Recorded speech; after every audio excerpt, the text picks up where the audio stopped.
Hello everyone, welcome to Insights 21 into often heard, less known things. I am Simran. Till now we have learned issue of shares and valuation of goodwill.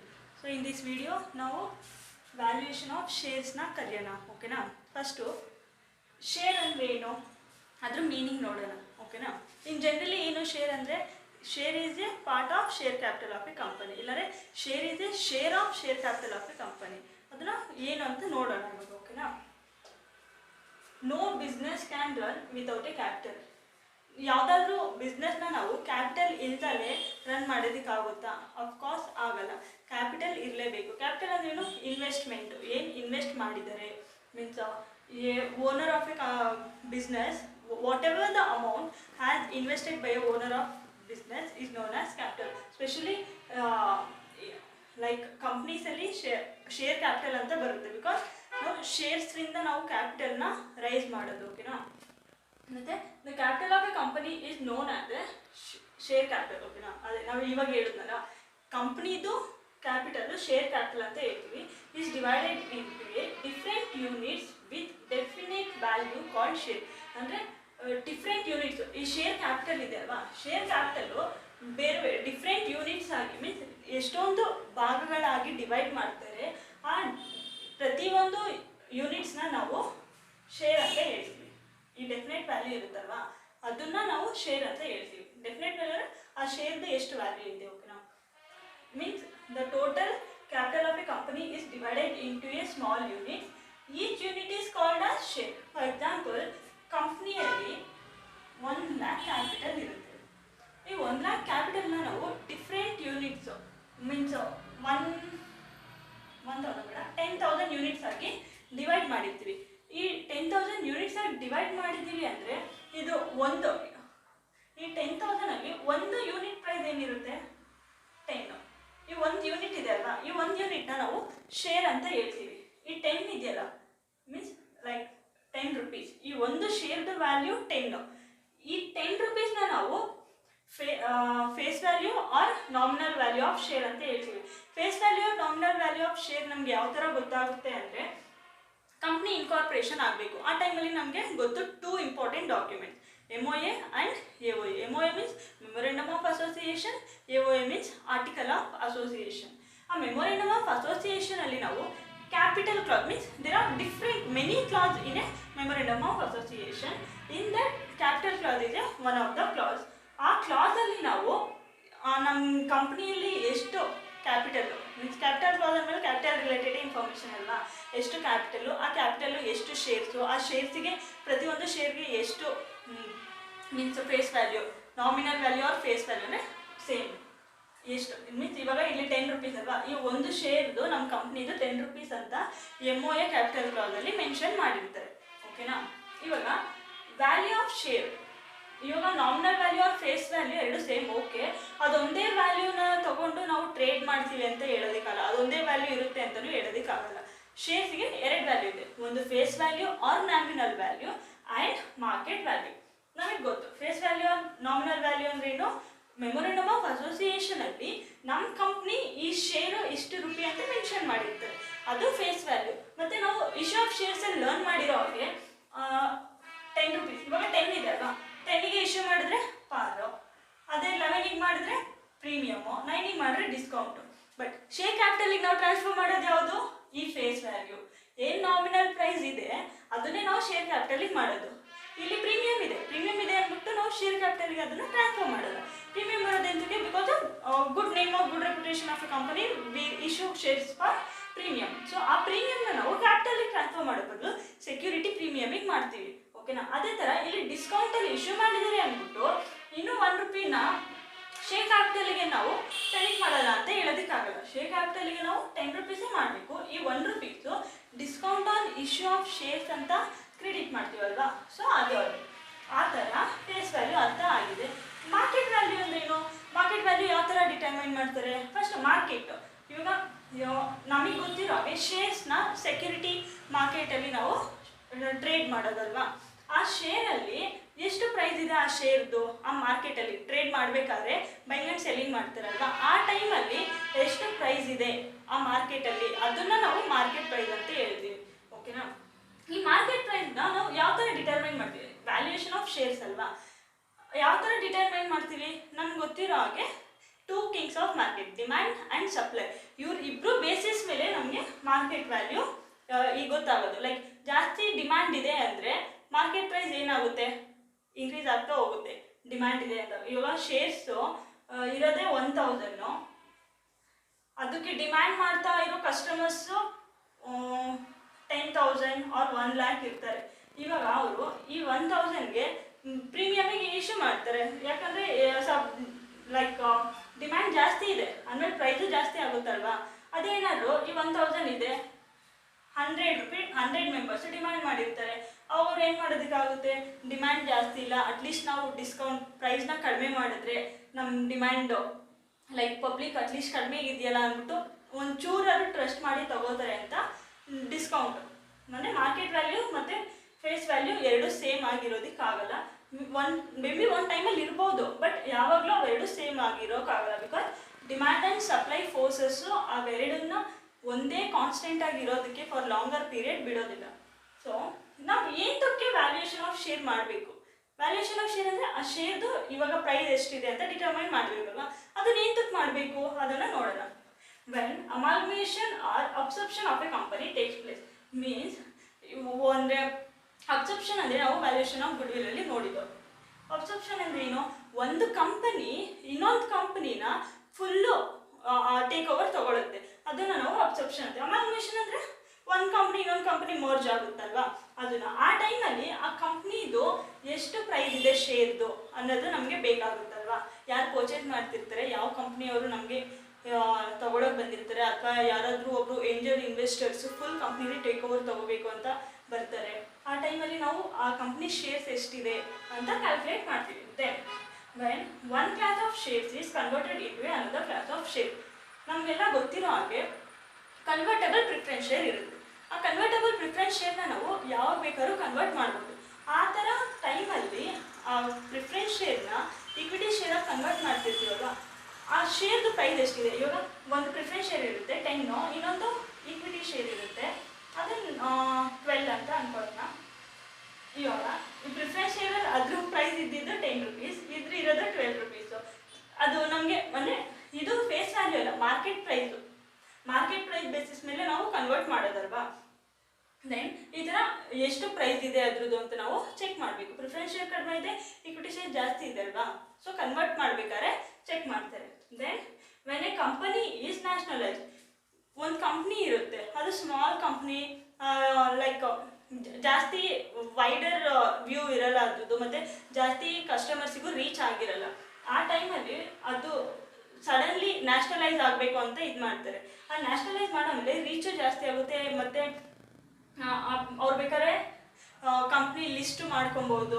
ಆ ಟೈಮಲ್ಲಿ company ಎಷ್ಟಿದೆ share price ಅದನ್ನು ಕೂಡ ನಾವು value ಮಾಡಬೇಕಾಗುತ್ತೆ.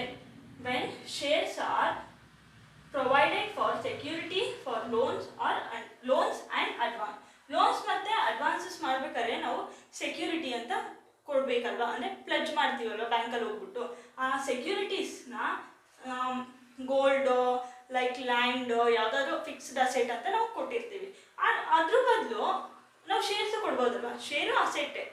So ಆ ಟೈಮಲ್ಲಿ ಇವಾಗ ನಾವು ಹೋಗ್ಬಿಟ್ಟು ಯಾವ್ದಾದ್ರು ಒಬ್ಬರು ಕ್ರೆಡಿಟಾರ್ ಅಥವಾ ಬ್ಯಾಂಕ್ ಹತ್ರ ತಗೊಳ್ಳಿ ನಮ್ಮ ಶೇರ್ನ ನೀವು ಸೆಕ್ಯೂರಿಟಿಯಾಗಿ ಇಟ್ಕೊಳ್ಳಿ, ನಮಗೆ ಇಷ್ಟು ಲೋನ್ ಕೊಡಿ, ಸಮ್ ಅಮೌಂಟ್ ಆಫ್ ಲೋನ್ ಕೊಡಿ ಅಂತ ಹೇಳ್ತೀವಿ. ಅವಾಗ ಅವರು ನಿಮ್ಮ ಶೇರ್ದು ಒಂದು ಶೇರ್ದು ಎಷ್ಟು ಪ್ರೈಸ್ ಇದೆ ಅದು ನಮಗೆ ಬೇಕು ಅಂತಾರೆ. ಆ ಟೈಮಲ್ಲೂ ನಾವು ವ್ಯಾಲ್ಯೂಯೇಷನ್ ಆಫ್ ಶೇರ್ಸ್ ಮಾಡಬೇಕಾಗುತ್ತೆ.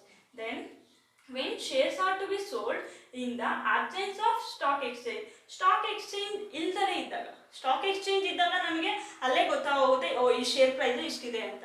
ಸ್ಟಾಕ್ ಎಕ್ಸ್ಚೇಂಜಲ್ಲಿ ಅವ್ರು ಲಿಸ್ಟೇ ಆಗಿಲ್ಲ, ಆ ಟೈಮಲ್ಲಿ ಅವರು ಮ್ಯಾನ್ಯುಯಲಿ ಅವ್ರ ಶೇರ್ದು ಎಷ್ಟಿದೆ ಅಂತ ಮೀನ್ಸ್ ಶೇರ್ ಪ್ರೈಸ್ ಎಷ್ಟಿದೆ ಅಂತ ಅವರು ಲೈಕ್ ವ್ಯಾಲ್ಯೂ ಮಾಡಬೇಕು. ದೆನ್ ಇನ್ನು ಎಷ್ಟೊಂದು ನೀಡ್ಸ್ ಇದೆ ನಮಗೆ. ಇವಾಗ 5 ಸಾಕು, 2 ಮಾರ್ಕ್ಸಿಗೆ ಕೇಳಿದ್ರೆ ಒಂದು 4-5 ಬರೆದ್ರೆ ಸಾಕು. Then factors affecting valuation of shares are factors to be consider for valuation of shares. ನಾವು ಶೇರ್ಸ್ನ ವ್ಯಾಲ್ಯೂಯೇಟ್ ಮಾಡಬೇಕಾದ್ರೆ ಯಾವ ಫ್ಯಾಕ್ಟರು ಎಫೆಕ್ಟ್ ಮಾಡುತ್ತೆ ಮತ್ತು ಯಾವ ಫ್ಯಾಕ್ಟರ್ನ ನಾವು ಕನ್ಸಿಡರ್ ಮಾಡಬೇಕು. ಅದು ಯಾವುದು ಅಂತ ನೋಡೋಣ. First the nature of business of a company. ಆ ಬಿಸ್ನೆಸ್ದು ಯಾವ ನೇಚರ್ ಅದು ನಾವು ಕನ್ಸಿಡರ್ ಮಾಡಲೇಬೇಕು. ಅಂದರೆ ವ್ಯಾಲ್ಯೂಯೇಷನ್ ಆಫ್ ಶೇರ್ ಮಾಡ್ಬೇಕಾದ್ರೆ ಯಾವ ನೇಚರ್ ಅದು ಬಿಸ್ನೆಸ್ಸು ಅದು important. Then stability of earning of a company. Stability like earnings ಇದೆ ಅಲ್ವಾ ಕಂಪ್ನಿದು, ಅದು ಸ್ಟೇಬಲ್ ಆಗಿದೆಯಾ ಅದು ಕೂಡ ಎಫೆಕ್ಟ್ ಮಾಡುತ್ತೆ. Then capacity of a management of a company. ಆ ಕಂಪ್ನಿದು ಮ್ಯಾನೇಜ್ಮೆಂಟ್ ಸ್ಟ್ರಾಂಗ್ ಇದೆಯಾ ಇಲ್ವಾ. ಇವಾಗ ಸ್ಟ್ರಾಂಗ್ ಮ್ಯಾನೇಜ್ಮೆಂಟ್ ಇದೆ ಅಂದಮೇಲೆ ಅವರು ಶೇರ್ಸ್ ಪ್ರೈಸನ್ನು ಕೂಡ ಜಾಸ್ತಿ ಆಗುತ್ತೆ. ಮ್ಯಾನೇಜ್ಮೆಂಟೇ ಸರಿಗಿಲ್ಲ ಅಂದಮೇಲೆ ಏನಾಗುತ್ತೆ, ಶೇರ್ ಪ್ರೈಸು ಕಡಿಮೆ ಆಗುತ್ತೆ. ಸೊ ಅದು ಒಂದು factor. Then the earning capacity of a ಕಂಪ್ನಿದು ಅರ್ನಿಂಗ್ ಕೆಪಾಸಿಟಿ ಎಷ್ಟು ಇದೆ ಅದು ಕೂಡ ಒಂದು factor. Then demand and supply of a share. Demand and supply ಇಲ್ಲಿ ನೋಡ್ದಂಗೆ ಡಿಮ್ಯಾಂಡ್ ಆ್ಯಂಡ್ ಸಪ್ಲೈ ಇಂಪಾರ್ಟೆಂಟ್. ಅದು ಫ್ಯಾಕ್ಟರ್ ಅಫೆಕ್ಟ್ ಮಾಡೇ ಮಾಡುತ್ತೆ. ಇದೊಂದು ಪ್ರೈಮರಿ ಫ್ಯಾಕ್ಟರ್ ಅಂತಲೂ ಹೇಳ್ಬೋದು. Then the economic and political condition of a company. Economic ಅಂದರೆ ಇನ್ಫ್ಲೇಷನ್ ಆಗಿರ್ಬೋದು ಅದೆಲ್ಲ ಬರುತ್ತೆ. ಪೊಲಿಟಿಕಲ್ ಕಂಡೀಷನ್, ಇವಾಗ ಪೊಲಿಟಿಕಲ್ ಪಾರ್ಟೀಸು ಚೇಂಜ್ ಆಗಿದ್ರೆ ನ್ಯೂ ಸ್ಕೀಮ್ಸ್ ತರ್ಬೋದು. ಇವಾಗ ನಮಗೆ ಇವಾಗ ಕರೆಂಟ್ ಇರೋ ಪೊಲಿಟಿಕಲ್ ಪಾರ್ಟಿ ಎಂಟರ್ಪ್ರೈಸರ್ಸ್ಗೆ ತುಂಬಾ ಹೆಲ್ಪ್ ಮಾಡ್ತಾ ಇದ್ದಾರಲ್ವ. ಅವರಿಂದ ನಮಗೆ ಎಷ್ಟೊಂದು ಜನ ನ್ಯೂ ಎಂಟರ್ಪ್ರೈಸಸ್ಸು ಬೂಸ್ಟ್ ಆಗ್ತಿದೆ. ಅವರು ನ್ಯೂ ಎಂಟರ್ಪ್ರೈಸಸ್ಸಲ್ಲಿ ಇರೋ ಸ್ಕಿಲ್ನ ಈಚೆ ತರೋದಕ್ಕೆ ಅಂತ ತುಂಬ ಪ್ರೋಗ್ರಾಮ್ಸ್ ಎಲ್ಲ ಮಾಡಿದ್ದಾರೆ. ಸೊ ಆ ಥರ ಪೊಲಿಟಿಕಲ್ ಪಾರ್ಟೀಸು ನಮ್ಮ ಕಂಪ್ನಿ ಕಡೆ ಇನ್ವೆಸ್ಟ್ ಮಾಡಿದ್ರೆ ಇಂಟ್ರೆಸ್ಟ್ ಇದೆಯಾ, ಅವ್ರದ್ದು ಕಂಪ್ನೀಸ್ ರೈಸ್ ಮಾಡಬೇಕು ಅಂತ ಇದ್ದಾರೆ ಕಂಪ್ನಿ ಲೈಕ್ ಕಂಟ್ರಿನಲ್ಲಿ, ಅದೆಲ್ಲ ಒಂದು ಫ್ಯಾಕ್ಟರ್ ಆಗುತ್ತೆ. Then value of goodwill of a company. Goodwill means good name or good reputation. ಒಳ್ಳೆ ನೇಮ್ ಇದೆ, ಜಾಸ್ತಿ ಜನಕ್ಕೆ ನಮ್ಮ ಕಂಪ್ನಿ ಮೇಲೆ ಟ್ರಸ್ಟ್ ಇದೆ ಅಂದಮೇಲೆ ಅಫ್ಕೋರ್ಸ್ ಅದು ಒಂದು ಫ್ಯಾಕ್ಟರ್ ಕನ್ಸಿಡರ್ ಮಾಡಲೇಬೇಕಾಗುತ್ತೆ ವ್ಯಾಲ್ಯೂಯೇಷನ್ ಆಫ್ ಶೇರ್ ಟೈಮಲ್ಲಿ. ದೆನ್ ನೇಚರ್ ಆಫ್ ಕಾಂಪಿಟೇಷನ್, ಅದು ಯಾವ ನೇಚರ್ ಆಫ್ ಕಾಂಪಿಟೇಷನು ಅದು ಕೂಡ ಒಂದು factor. Then the progress of the ಕಂಪ್ನಿದು ಪ್ರೋಗ್ರೆಸ್ಸು ಯಾವ ಥರ ಪ್ರೋಗ್ರೆಸ್ ಆಗ್ತಾ ಇದೆ ಕಂಪನಿ, ಅದು ಒಂದು ಫ್ಯಾಕ್ಟರ್ ಆಗುತ್ತೆ ಯಾವಾಗ ವ್ಯಾಲ್ಯೂಯೇಷನ್ ಆಫ್ ಶೇರ್ ಮಾಡಬೇಕಾದ್ರೆ. ಇಲ್ಲಾಂದರೆ ಅದು ಈ ಒಂದು ಫ್ಯಾಕ್ಟರ್ನ ನಾವು ವ್ಯಾಲ್ಯೂಯೇಷನ್ ಆಫ್ ಶೇರ್ ಮಾಡಬೇಕಾದ್ರೆ ಈ ಎಲ್ಲ ಫ್ಯಾಕ್ಟರ್ಸ್ನ ಕನ್ಸಿಡರ್ ಮಾಡಬೇಕಾಗುತ್ತೆ. ಓಕೆನಾ. ಸೊ ವ್ಯಾಲ್ಯೂಯೇಷನ್ ಆಫ್ ಶೇರ್ಸ್ ಮಾಡಬೇಕಂದ್ರೆ ನಾವು ಹತ್ರ 4 ಟೈಪ್ಸ್ ಇದೆ. ಅದು ಯಾವ್ಯಾವ types? Net asset or intrinsic value method, then fair value method and yield value ಇದೆ, ಮತ್ತು ಅರ್ನಿಂಗ್ ಕೆಪಾಸಿಟಿ ಮೆಥಡ್ ಅಂತ ಇದೆ. ಸೊ ಈ 4 ಮೆಥಡನ್ನು ಕೂಡ ಇವಾಗ ಆ ಮೆಥಡಲ್ಲಿ ಏನು ಸ್ಟೆಪ್ಸ್ ಇದೆ, ಯಾವ ಥರ ಮಾಡಬೇಕು, ಮತ್ತು ಎಲ್ಲ ಮೆಥಡಲ್ಲೂ ಒಂದೊಂದು ಪ್ರಾಬ್ಲಮ್ ನೋಡೋಣ ಎಕ್ಸಾಮಲ್ಲಿ ಯಾವ ಥರ ಬರ್ಬೋದು ಅಂತ. ಓಕೆನಾ. ಸೊ ಮೆಥಡ್ಸ್ ಆ್ಯಂಡ್ ಸ್ಟೆಪ್ಸ್ ಅಂತ ನೋಡೋಕ್ಕೆ ಬಂದಾಗ 4 ಸ್ಟೆಪ್ಸ್ ಇದೆ ಅಂತ ಗೊತ್ತು. ಅದರಲ್ಲಿ ಆ ಮೆಥಡ್ಸಲ್ಲಿ ಎಷ್ಟು ಸ್ಟೆಪ್ಸು ಮತ್ತು ಯಾವ ಥರ ಮಾಡೋದು ಅಂತ ನೋಡೋಣ. ಓಕೆನಾ. First method net asset or increasing value method. ಇದು ಎರಡು ಬಿಟ್ಟು assets backing method and breakup value method and balance sheet method ಯಾವುದಾದ್ರೂ ಇಷ್ಟರಲ್ಲಿ ಯಾವುದಂತ ಹೇಳಿದ್ರು ಇದು ಸೇಮೇ. ಓಕೆನಾ. ಸೊ ನಾವು ಜಾಸ್ತಿ ಯೂಸ್ ಮಾಡೋದು intrinsic value or net asset method ಅಂತ. ಇದರಲ್ಲಿ ಏನೇನು ಸ್ಟೆಪ್ಸ್ ಬರುತ್ತೆ? ಫಸ್ಟ್ ಸ್ಟೆಪ್ ಏನು? Net asset available to equity share holders means calculation of net asset available to equity share ಹೋಲ್ಡರ್ಸ್ನ ನಾವು ಮಾಡಬೇಕು. ಅದನ್ನು ಯಾವ ಥರ ಮಾಡ್ತೀವಿ? ಟೋಟಲ್ ಅಸೆಟ್ಸ್ ಇರುತ್ತೆ, ಅದರಲ್ಲಿ ಔಟ್ಸೈಡರ್ಸ್ ಲಯಬಿಲಿಟಿನ ಲೆಸ್ ಮಾಡ್ತೀವಿ. ಆಮೇಲೆ net asset available to all share holders. All share holders ಅಂದರೆ ಪ್ರಿಫರೆನ್ಸ್ ಶೇರ್ ಅಂದರೆ ಇನ್ಕ್ಲೂಡಿಂಗ್ ಪ್ರಿಫರೆನ್ಸ್ ಶೇರ್ ಹೋಲ್ಡರ್ಸ್ ನಮಗೆ ಸಿಗುತ್ತೆ. ಅದರಲ್ಲಿ amount payable to preference share holders ಅದನ್ನು ಲೆಸ್ ಮಾಡಿದ್ರೆ ನಮಗೆ net asset available to equity share holders means ನಥೆಸ್ಟ್ ಸಿಗುತ್ತೆ. ನಾವು ಪ್ರಾಬ್ಲಮ್ಸ್ ಮಾಡಬೇಕಾದ್ರೆ ಶಾರ್ಟ್ ಫಾರ್ಮ್ ಯೂಸ್ ಮಾಡ್ತಾ ಹೋಗೋಣ, ಅದಕ್ಕೆ ಇಲ್ಲಿ ಅದ್ರ ಅಬ್ರಿವೇಷನ್ ಜೊತೆ ಇದನ್ನು ಬರ್ತಿದ್ದು. So net asset available to equity share holders ಅಂದರೆ ನಥೆಸ್ಟ್. ಓಕೆನಾ. ದೆನ್ ಫಸ್ಟು ಸಿಕ್ತು net asset available to equity share holders. ಆಮೇಲೆ ಏನು ಮಾಡ್ತೀವಿ? ಇಂಟ್ರಿನ್ಸಿಕ್ ವ್ಯಾಲ್ಯೂ ಮಾಡ್ತೀವಿ. ಇಂಟ್ರಿನ್ಸಿಕ್ ವ್ಯಾಲ್ಯೂ ಯಾವ ಥರ? Net asset available to equity share holders divided by number of share. ಕ್ವಶನಲ್ಲಿ ಕೊಟ್ಟಿರ್ತಾರೆ 40,000 equity shares of 10 each. So ಇಲ್ಲಿ ನಂಬರ್ ಆಫ್ ಶೇರ್ಸ್ ಅಂದರೆ 40,000 ಶೇರ್ಸ್. ಕೆಲವೊಂದು ಸರಿ ಸಮ್ಟೈಮ್ಸ್ ಯಾವ ಥರ ತೊಗೋತೀವಿ? ನಥೆಸ್ಟ್ divided by paid up capital ತೊಗೋತೀವಿ. ಯಾವಾಗ ಅಂದರೆ ಡಿಫ್ರೆಂಟ್ ಪೇಯ್ಡ್ ಅಪ್ ಕ್ಯಾಪಿಟಲ್ಸ್ ಇರುತ್ತೆ ಮತ್ತು ಫೇಸ್ ವ್ಯಾಲ್ಯೂ ಡಿಫ್ರೆಂಟ್ ಇರುತ್ತೆ. ಆವಾಗ ಪೇಯ್ಡ್ ಅಪ್ ಕ್ಯಾಪಿಟಲ್ನ ತೊಗೊಳೋದು ನಾವು, total paid up capital instead of taking total shares. ಇಷ್ಟು ಮಾಡಿದ್ರೆ ನಮಗೆ ಇಂಟ್ರಿನ್ಸಿಕ್ ವ್ಯಾಲ್ಯೂ ಬರುತ್ತೆ.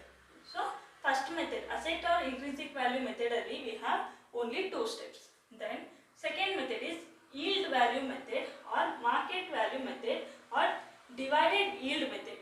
So yield method ಅಲ್ಲಿ ನಮ್ಗೆ ಫಸ್ಟ್ ಏನು ಮಾಡ್ತೀವಿ, average adjusted profit. Average adjusted profit same as before in goodwill. ಗುಡ್ವಿಲಲ್ಲಿ ನಾವು ಲರ್ನ್ ಮಾಡಿದ್ದೀವಲ್ವಾ ಆವ್ರೇಜ್ ಅಡ್ಜಸ್ಟೆಡ್ ಪ್ರಾಫಿಟ್ ಯಾವ ಥರ ಮಾಡೋದು, ಸೇಮೇ ಇಲ್ಲೂ ಕೂಡ. ನೆಕ್ಸ್ಟ್ ಆವ್ರೇಜ್ ಅಡ್ಜಸ್ಟೆಡ್ ಪ್ರಾಫಿಟ್ ಸಿಕ್ಕ ಆಮೇಲೆ ನಾವು ಈತೇಶ್ ಮಾಡಬೇಕು. ಈತೇಶ್ ಅಂದರೆ earnings available to equity share holders. Equity share ಹೋಲ್ಡರ್ಸ್ಗೆ ಅರ್ನಿಂಗ್ಸ್ ಅವೈಲೇಬಲ್ ಇರೋದು ಯಾವ ಥರ ಸಿಗುತ್ತೆ ನಮಗೆ, ಆವ್ರೇಜ್ ಅಡ್ಜಸ್ಟೆಡ್ ಪ್ರಾಫಿಟ್ ಸಿಕ್ಕಿರುತ್ತೆ. ಅದರಿಂದ ಏನೇ ಟ್ರಾನ್ಸ್ಫರಬಲ್ ರಿಸರ್ವ್ ಅಂದರೆ ರಿಸರ್ವ್ ಏನಾದ್ರು ಟ್ರಾನ್ಸ್ಫರ್ ಮಾಡಬೇಕಾ ಅದನ್ನು, ಮತ್ತೆ ಪ್ರಿಫರೆನ್ಸ್ ಡಿವಿಡೆಂಟ್ ಇರುತ್ತಲ್ವ ಅದನ್ನು, ಇವೆರಡೂ ಕೂಡ ಲೆಸ್ ಮಾಡಿದ್ರೆ ನಮಗೆ ಈತೇಶ್ ಸಿಗುತ್ತೆ. ಈತೇಶ್ means earnings available to equity share holders. Then ಈತೇಶ್ ಸಿಕ್ತು ಆಮೇಲೆ ನಾವು ಇದನ್ನು ಮಾಡಬೇಕಾಗುತ್ತೆ, expected rate of return. Means third step is expected rate of return. Expected rate of return ಯಾವ ಥರ ಮಾಡ್ತೀವಿ, ಈತೇಶ್ divided by paid up capital into 100. ಎಷ್ಟು ಪೇಯ್ಡ್ ಅಪ್ ಕ್ಯಾಪಿಟಲ್ ಇರುತ್ತೆ ಅದನ್ನು ಡಿವೈಡ್ ಮಾಡಬೇಕು ಯಾವುದರಿಂದ, ಈತೇಶಿಂದ. ಈತೇಶ್ means earning available to equity share holders, then into 100. Next earnings expected rate of return ಸಿಕ್ತೋ ಅದರಿಂದ ನಾವು ಈಲ್ಡ್ ವ್ಯಾಲ್ಯೂ ಮಾಡೋದು. ಮೀನ್ಸ್ ಫೋರ್ತ್ ಸ್ಟೆಪ್ ಏನು, expected rate of returns divided by normal rate of returns into 100. NRR ನಮಗೆ ಕ್ವಶನಲ್ಲೇ ಕೊಟ್ಟಿರ್ತಾರೆ, ಓಕೆನಾ. So ಇಷ್ಟು ಮಾಡಿದ್ರೆ ನಮಗೆ ಈಲ್ಡ್ ವ್ಯಾಲ್ಯೂ ಸಿಗುತ್ತೆ. ಸೊ ನೆಟ್ ಅಸೆಟ್ ಮೆಥಡಲ್ಲಿ we have 2 steps. In yield method we have 4 steps. Next third method ಯಾವುದು, fair value method. Fair value ಮೆಥಡ್ನ ನಾವು ಸಿಂಪಲ್ ಆಗಿ it is the average of both intrinsic and yield value method ಅಂತ ಹೇಳ್ಬೋದು. Because ನಾವು ಇದನ್ನು ಯಾವ ಥರ ಮಾಡ್ತೀವಿ, fair value is equal to intrinsic value plus yield value. Means ಇಲ್ಲಿ ನಮಗೆ ಇಂಟ್ರಿನ್ಸಿಕ್ ವ್ಯಾಲ್ಯೂ ಸಿಕ್ಕಿರುತ್ತೆ, ಇಲ್ಲಿ ಈಲ್ಡ್ ವ್ಯಾಲ್ಯೂ ಸಿಕ್ಕಿರುತ್ತಲ್ವಾ, ಇದೆರಡನ್ನು ಆ್ಯಡ್ ಮಾಡಿ ಡಿವೈಡೆಡ್ ಬೈ 2 ಮಾಡ್ತೀವಿ. Means average ಮಾಡ್ತಿದ್ದೀವಲ್ವಾ. ಸೊ ಇದರಲ್ಲಿ ಒಂದೇ ಸ್ಟೆಪ್, ಫಸ್ಟ್ ಇದೆರಡು ಮಾಡಿ ಆಮೇಲೆ ಅದನ್ನು ಆವ್ರೇಜ್ ಮಾಡಿದ್ರೆ ನಮಗೆ ಫೇರ್ ವ್ಯಾಲ್ಯೂ ಸಿಗುತ್ತೆ. ನೆಕ್ಸ್ಟ್ ಅರ್ನಿಂಗ್ ಕೆಪಾಸಿಟಿನ ನೋಡೋಣ. ಫಸ್ಟ್ ಈ 3 ಮೆಥಡ್ಸ್ ನಾವು ಒಂದೇ ಪ್ರಾಬ್ಲಮಲ್ಲಿ ನಾವು ಸಾಲ್ವ್ ಮಾಡಿ ನೋಡೋಣ. ಮತ್ತು ಇದು ಎರಡೂ ಕೂಡ ನೋಡೋಣ. ನಂಬರ್ ಆಫ್ ಶೇರ್ಸ್ ಯಾವಾಗ ತಗೋತೀವಿ, ಪೇಯ್ಡ್ ಅಪ್ ಕ್ಯಾಪಿಟಲ್ ಯಾವಾಗ ತಗೋತೀವಿ, ಓಕೆನಾ. ಫಸ್ಟ್ ಪ್ರಾಬ್ಲಮ್ ಇವಾಗ ಸಾಲ್ವ್ ಮೀನ್ಸ್ ನೋಡೋಣ. ಸೊ ಇವಾಗ ಎಲ್ಲ ಮೆಥಡು ಸೇರಿಸಿ ಒಂದು ಪ್ರಾಬ್ಲಮ್ ನೋಡೋಣ. Means first 3 method. Following is the balance sheet of Insights 21 Company Limited as on 31st March 2013. Then balance sheet 2000 shares of 100 each. ಅಲ್ಲವ್ರು ಏನು ಹೇಳಿಲ್ಲ ಅಂದರೆ ಅದು ಈಕ್ವಿಟಿ ಶೇರ್ಸ್ ಅಂತಲೇ ಅರ್ಥ. Then general reserve, P&L, sundry creditors and debentures will be outsiders liability. Fine. Land and building, plant and machinery, patents and trademark, stock, debtors, bank, preliminary expenses. ನಾವು preliminary ಎಕ್ಸ್ಪೆನ್ಸಸ್ನ ತಗೊಳ್ಳಲ್ಲ, because ಟಿಕ್ಜಿಜಿಎಸ್ assets ನಾವು ತಗೊಳ್ಳಲ್ಲ. ಯಾವಾಗ ಇಲ್ಲಿ ನಾವು ನತೇಶ್ calculate ಮಾಡಿದಾಗ, ನತೇಶ್ ಅಂದರೆ ಏನು, net asset available to equity share holders, ಓಕೆನಾ.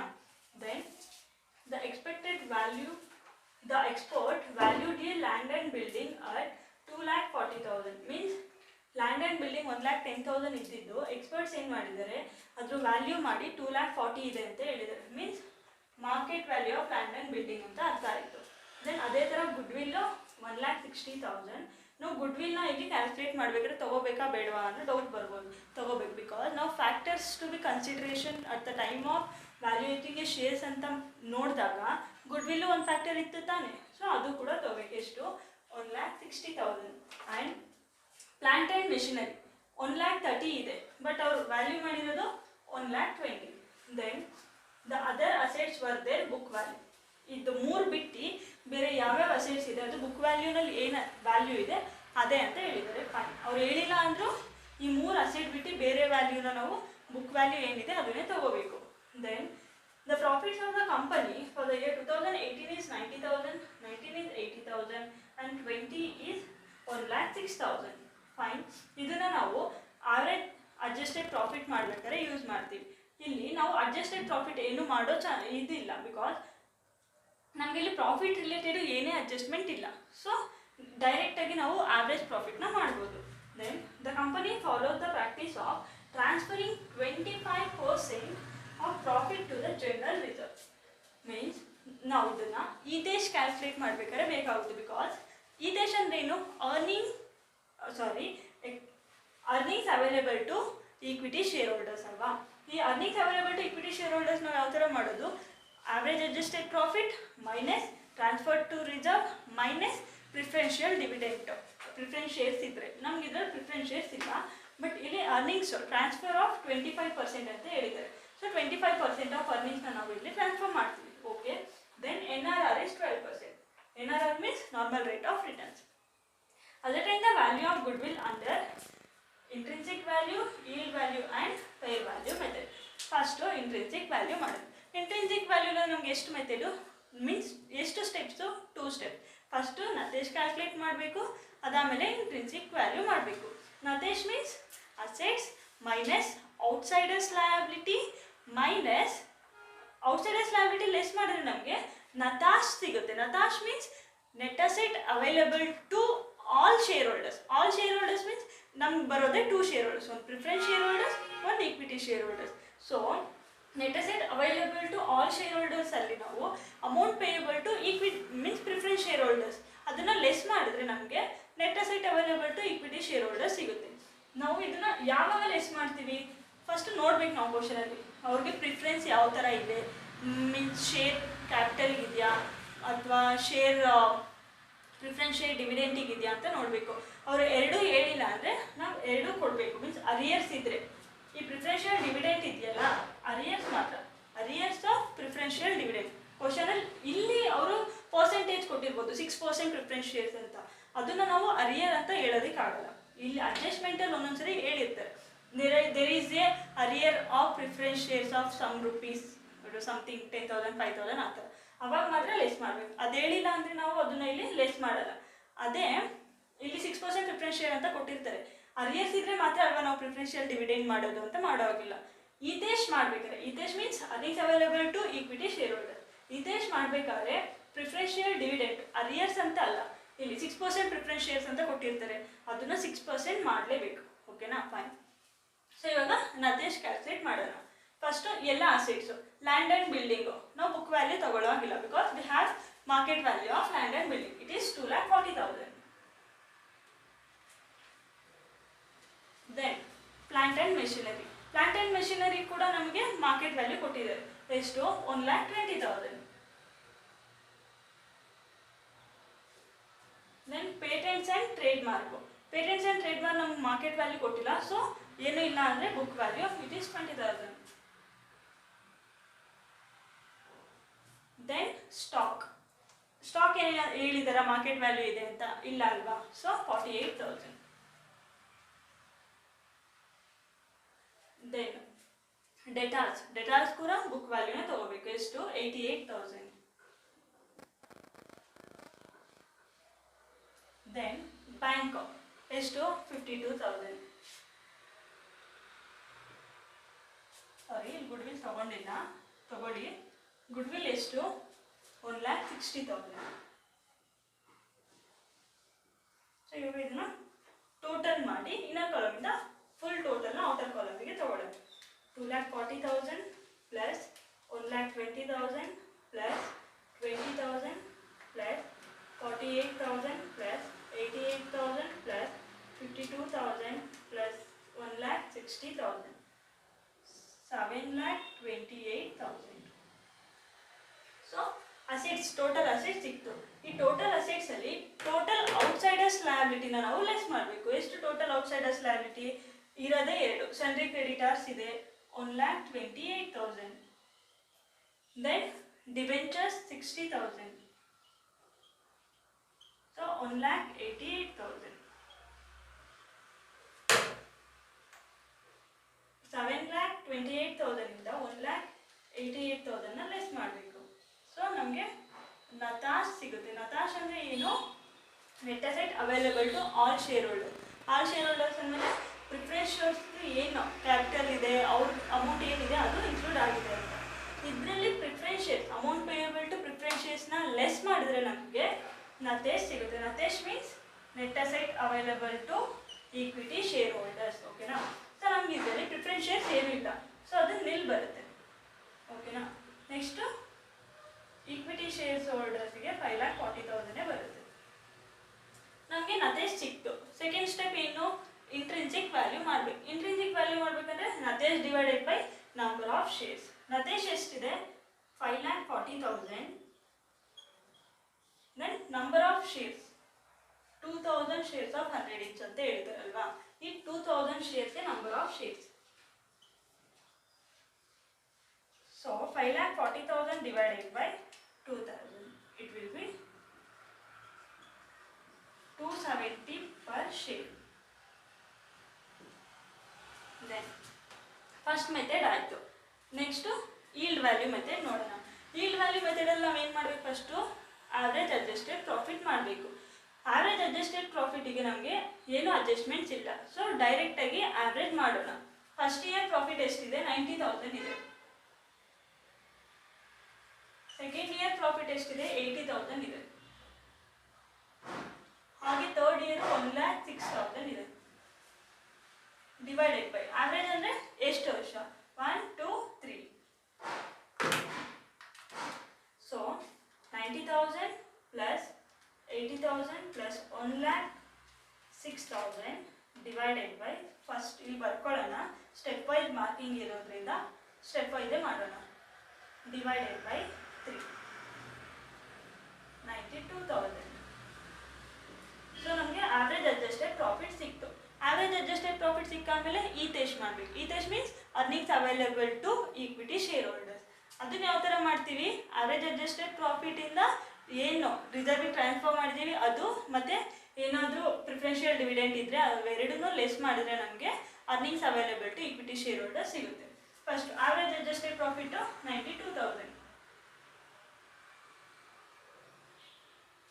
ಟ್ರಾನ್ಸ್ಫರ್ ಟು ರಿಸರ್ವ್ ಅವರೇ ಹೇಳಿದ್ದಾರೆ. ಎಷ್ಟು ಪರ್ಸೆಂಟ್ ಅಂತ ಹೇಳಿದ್ದಾರೆ, 25%. ಸೊ ಆ 25% ನಾವು ಯಾವ್ದ್ರ ಮೇಲೆ ಮಾಡಬೇಕು, ಇದ್ರ ಮೇಲೆ 92,000 ಆವ್ರೇಜ್ ಅಡ್ಜಸ್ಟೆಡ್ ಪ್ರಾಫಿಟ್ ಇದೆ ಅಲ್ವಾ, ಅದ್ರ ಮೇಲೆ ಮಾಡಬೇಕು. 92,000 into 25%,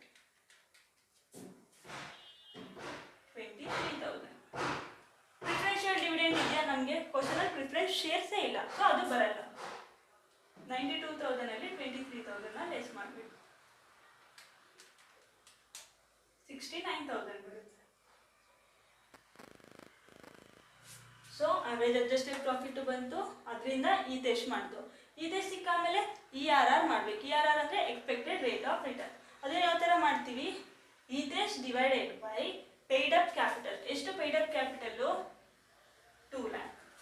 so 69,000 divided by 2 lakh into 100.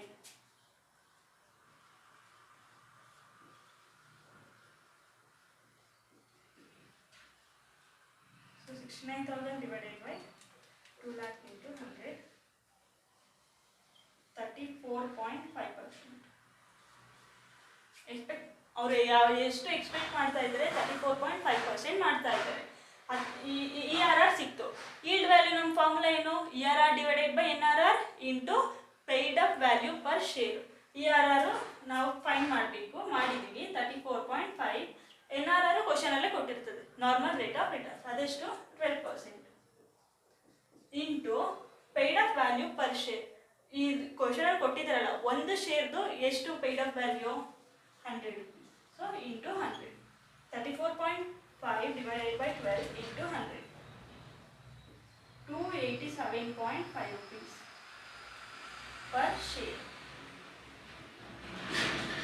So intrinsic value method ಆಯಿತು, ಈಲ್ಡ್ ವ್ಯಾಲ್ಯೂ ಮೆಥಡು ಆಯಿತು. ನೆಕ್ಸ್ಟ್ ಯಾರು ಹೇಳಿರೋದವರು, fair value method. Fair value method ಅಂದ್ರೇನು, ಆವ್ರೇಜ್ ಆಫ್ ದೀಸ್ ಟು, ಯಾವುದು intrinsic value and yield value. So intrinsic value ಎಷ್ಟು ನಮಗೆ 270 rupees, 270 plus next yield value ಎಷ್ಟು 287.5 divided by 2. 270 plus 287.5 is 557.2, sorry 5 divided by 2. 278.75 per share.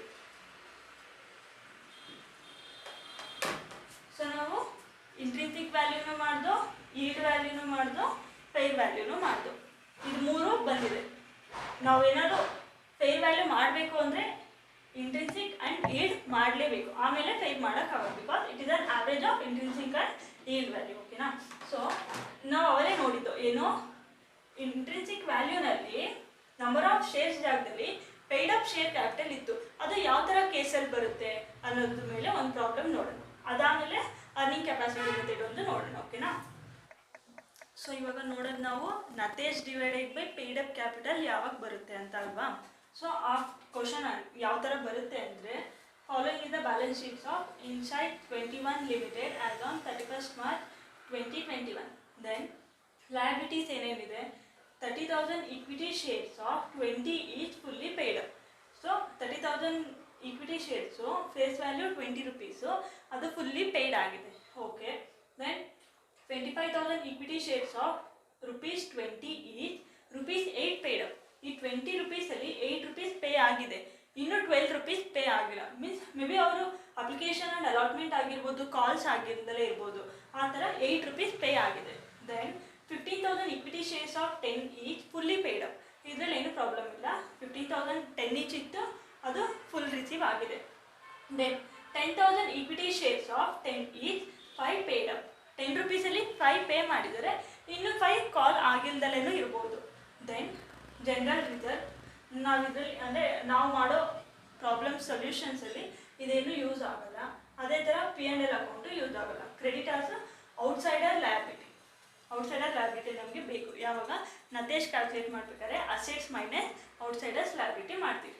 So goodwill ಬೇಕು, building ಬೇಕು, machinery, investment, stock, debtors, bills receivable, bank, discount on issue of shares, ಇದು ನಮಗೆ ಬರೋದಿಲ್ಲ. Then investment ನೀವು ಇಲ್ಲಿ ನೋಡ್ಬೋದು, ಇಲ್ಲಿ ಯಾವುದೇ ಥರದ ಪರ್ಸೆಂಟೇಜ್ ಏನೂ ಇಲ್ಲ, ಜಸ್ಟ್ ಇನ್ವೆಸ್ಟ್ಮೆಂಟ್ ಅಂತ ಇದೆ.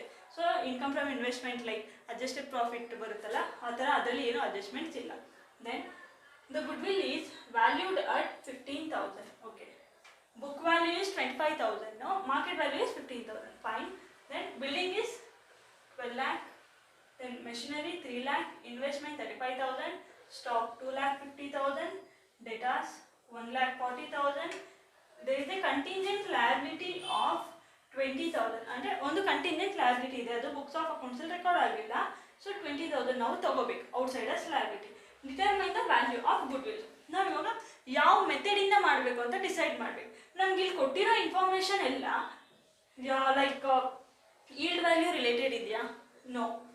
ಸೊ ನಮಗಿಲ್ಲಿ ಗೊತ್ತಿರೋ ಇನ್ಫಾರ್ಮೇಷನ್ ಎಲ್ಲ ಎಲ್ಲಿ ಯೂಸ್ ಮಾಡ್ತೀವಿ? ಇಲ್ಲಿ ಕೊಟ್ಟಿರೋದೆಲ್ಲ ಈ ಇಂಟ್ರಿನ್ಸಿಕ್ ವ್ಯಾಲ್ಯೂನಲ್ಲಿ ಮಾಡ್ತೀವಿ. ಸೊ ಇಂಟ್ರಿನ್ಸಿಕ್ ವ್ಯಾಲ್ಯೂ ಮಾಡಬೇಕಂತ ಗೊತ್ತಾಯಿತು. ಇಂಟ್ರಿನ್ಸಿಕ್ ವ್ಯಾಲ್ಯೂನಲ್ಲಿ ಏನು? 2 steps. ಫಸ್ಟು ಕ್ಯಾಲ್ಕುಲೇಷನ್ ಆಫ್ ನತೇಶ್. ನತೇಶ್ means net asset available to equity share holders. Then calculation of yield value. Yield value ಯಾವ ಥರ ಮಾಡ್ತೀವಿ? ನತೇಶ್ divided by number of shares. Number of shares ಇಲ್ಲ ಅಂದರೆ ನತೇಶ್ divided by paid up capital. So ಅದೇ ಥರ ಇಂಟ್ರಿನ್ಸಿಕ್ ವ್ಯಾಲ್ಯೂ ಮಾಡಬೇಕಾದ್ರೆ ನತೇಶ್ divided by total number of shares. Total number of shares ನಾವು ಯಾವಾಗ ಮಾಡ್ತೀವಿ? ಈ ಶೇರ್ ವ್ಯಾಲ್ಯೂ ಇದೆಯಲ್ಲ, ಫೇಸ್ ವ್ಯಾಲ್ಯೂ ಆಫ್ ಶೇರ್ಸು, ಇದು ಸೇಮ್ ಇದ್ದಾಗ. ಈ ಕ್ವಶನಲ್ಲಿ ನಮಗೆ ಡಿಫ್ರೆಂಟ್ ಇದೆ, ಡಿಫ್ರೆಂಟ್ ಪೇಯ್ಡ್ ಅಪ್ ಕ್ಯಾಪಿಟಲ್ ಮತ್ತು ಡಿಫ್ರೆಂಟ್ ವ್ಯಾಲ್ಯೂ ಆಫ್ ಶೇರ್ಸ್ ಇದೆ. ಸೊ ಇವಾಗ ನಾವು ಏನು ಮಾಡ್ತೀವಿ? ಎಷ್ಟು ಪೇಯ್ಡ್ ಅಪ್ ಕ್ಯಾಪಿಟಲ್ ಇದೆ ಅಂದರೆ ಟೋಟಲ್ ಪೇಯ್ಡ್ ಅಪ್ ಕ್ಯಾಪಿಟಲಿಂದ ನಾವು ಡಿವೈಡ್ ಮಾಡ್ತೀವಿ. ಓಕೆನಾ? ಸೊ ಈ ಥರ ಕೇಸಲ್ಲಿ ನಾವು ಕ್ಯಾಪಿಟಲಿಂದ ಡಿವೈಡ್ ಮಾಡೋದು. ಫಸ್ಟು ನತೇಶ್ ಮಾಡೋಣ. ನತೇಶ್ ಏನು? Assets minus outsiders liability minus amount payable to preference share holders. Assets first goodwill, book value ಇದೆ, ಬಟ್ ನಮಗೆ ಮಾರ್ಕೆಟ್ ವ್ಯಾಲ್ಯೂ ಕೊಟ್ಟಿದ್ದಾರೆ 15,000. ಸೊ ಮಾರ್ಕೆಟ್ ವ್ಯಾಲ್ಯೂನೇ ತಗೋಬೇಕು. ದೆನ್ ಬಿಲ್ಡಿಂಗು ಎಷ್ಟು? 12 lakh ಇದೆ. ದೆನ್ ಮೆಷಿನರಿ ಎಷ್ಟು? 3 lakh ಇದೆ. Then investment 35,000.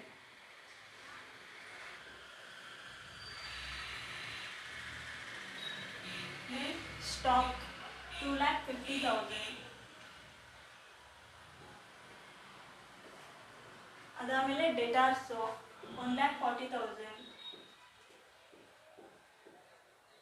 Then bills receivable. Bills receivable ನಮಗೆ market value ಕೊಟ್ಟಿಲ್ಲ ಅಲ್ವಾ? ಸೊ ಬುಕ್ ವ್ಯಾಲ್ಯೂ ಏನಿದೆ? 50,000. ಅದೇ ಥರ ಬ್ಯಾಂಕು ಮಾರ್ಕೆಟ್ ವ್ಯಾಲ್ಯೂ ಕೊಟ್ಟಿಲ್ಲ ಅವರು. ಬುಕ್ ವ್ಯಾಲ್ಯೂ ಏನು 1,30,000. ಸೊ ಇದು ಫುಲ್ಲು ಟೋಟಲ್ ಮಾಡಿ 15,000 plus 12 lakh plus 3 lakh plus 35,000 plus 2,50,000 plus 1,40,000 plus 50,000 plus 1,30,000. So 21,20,000. ಇದರಿಂದ ಔಟ್ಸೈಡರ್ಸ್ ಲಯಬಿಲಿಟಿನ ನಾವು ಲೆಸ್ ಮಾಡಬೇಕು. Outsider liability ಯಾವ್ದ್ಯಾವ್ದಿದೆ? ಕ್ರೆಡಿಟಾರ್ಸ್ ಇದೆ ಮತ್ತು ಕಂಟಿಂಜೆಂಟ್ ಲಯಬಿಲಿಟಿ ಎರಡೇ ಇರೋದು. ಕ್ರೆಡಿಟಾರ್ಸು 2 lakh, contingent liability 20,000. Total outsiders liability 2,20,000. So 21,20,000 minus 2,20,000 19 lakh ಬರುತ್ತೆ. ಸೊ ನತೇಶ್ 19 lakh ಇದೆ. ನಾವು ಪ್ರಿಫರೆನ್ಸ್ ಶೇರ್ ಹೋಲ್ಡರ್ಸ್ಗೆ ಏನಾದ್ರು ಕೊಡೋದಿದೆಯಾ? ಲೈಕ್ ಪ್ರಿಫರೆನ್ಸ್ ಶೇರ್ಸೇ ಇಲ್ಲ ನಮ್ಮ ಕ್ವಶನಲ್ಲಿ. ಸೊ ಅದೇ ಏನು ಬರಲ್ಲ, nil. Then net assets is 19 lakh. ನತೇಶ್ ಆಮೇಲೆ intrinsic value. Intrinsic value net assets divided by total paid up capital. Because ನಮಗೆ ಅಲ್ಲಿ ಶೇರ್ಸ್ ಪ್ರೈಸ್ ಡಿಫರ್ ಆಗಿದೆ, ಅದರಿಂದ ನಾವು ಪೇಯ್ಡ್ ಅಪ್ ಕ್ಯಾಪಿಟಲ್ ತಗೋತೀವಿ. ನತೇಶ್ ಏನು 19 lakh ಅಲ್ವಾ, divided by total paid up capital. First 6 lakh ಇದೆ, plus second 2 lakh, and then we have 1,50,000, then 50,000.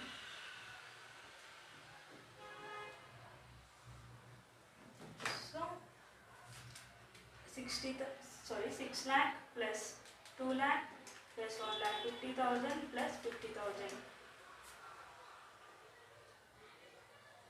19 lakh divided by 10 lakh.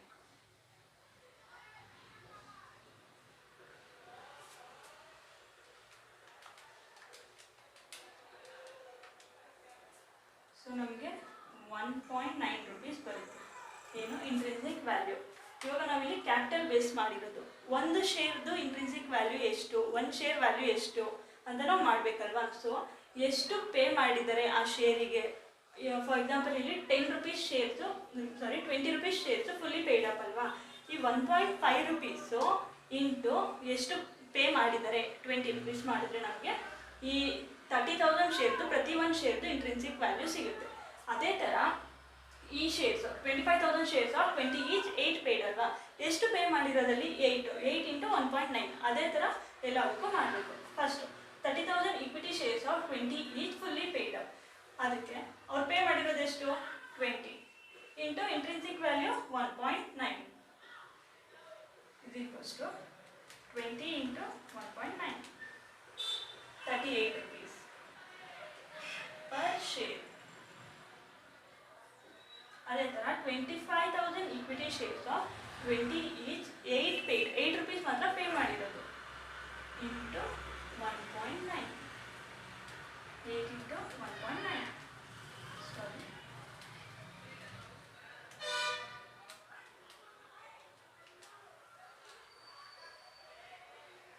15.2 per share.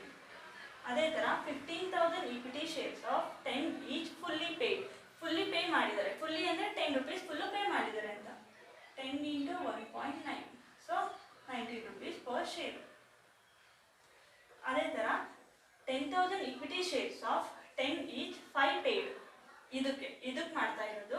So 5 pay ಮಾಡಿದ್ದೀವಿ into 1.9. 5 into 1.9 is equals to rupees 9.5 per share. ಇಷ್ಟು ಮಾಡಿದ್ರೆ ನಮಗೆ solution complete ಆಗುತ್ತೆ. ಇಲ್ಲಿಗೆ stop ಮಾಡೋಕ್ಕಾಗಲ್ಲ ನಾವು. ಇಲ್ಲಿ ನಾವು ಏನು ಮಾಡಿದ್ವಿ, ಈ ಕ್ಯಾಪಿಟಲಲ್ಲಿ 1 rupeesಗೂ ಎಷ್ಟು ಇಂಟ್ರಿನ್ಸಿಕ್ ವ್ಯಾಲ್ಯೂ ಅಂತ ಫೈಂಡ್ ಮಾಡಿದ್ವಿ. 1 rupees ಇಂಟ್ರಿನ್ಸಿಕ್ ವ್ಯಾಲ್ಯೂ ಎಷ್ಟಿದೆ ಅಂದರೆ 20 rupees ಇಂಟ್ರಿನ್ಸಿಕ್ ವ್ಯಾಲ್ಯೂ ಎಷ್ಟಿರುತ್ತೆ 38. ಅದೇ ಥರ 1 rupees 1.9 ಅಂದರೆ ಅವ್ರು ಪೇ ಮಾಡಿರೋದು 8 rupees ಎಷ್ಟಿರುತ್ತೆ 15.2. ಲೈಕ್ ದಟ್ 10 ರುಪೀಸ್ 1 ರೂಪಿಗೆ ಇದ್ದಿದೆ ಅಂದರೆ 10 ರುಪೀಸಿಗೆ 19. ಅದೇ ಥರ ಇಲ್ಲಿ 10 ಬಟ್ ಪೇ ಮಾಡಿರೋದು 5 ಅಲ್ವಾ, 1 ರುಪೀಸ್ಗೆ 1.9, ಅದೇ ಥರ 5 ರುಪೀಸ್ಗೆ 9.5 ಪರ್ ಶೇರ್. ಸೊ ನೆಕ್ಸ್ಟು ಈ ವಿಡಿಯೋನ ಇಲ್ಲಿಗೆ ಎಂಡ್ ಮಾಡೋಣ.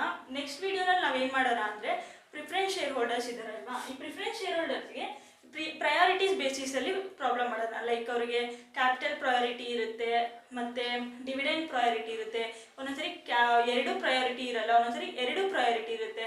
ಆ ಥರ ಪ್ರಾಬ್ಲಮ್ ನೋಡೋಣ. ಮತ್ತು ನಮಗೆ ಇಲ್ಲಿ 3 ಮೆಥಡ್ ಕಲ್ತಿದ್ವಿ, ಯಾವುದ್ಯಾವುದು intrinsic, yield and fair value. ಇನ್ನೊಂದು ನಮಗೆ ಇದೆ ಯಾವುದು ಅರ್ನಿಂಗ್ ಕೆಪಾಸಿಟಿ ಮೆಥಡ್, ಅದು ಕೂಡ ನೆಕ್ಸ್ಟ್ ವಿಡಿಯೋನಲ್ಲಿ ನೋಡೋಣ. ಓಕೆನಾ?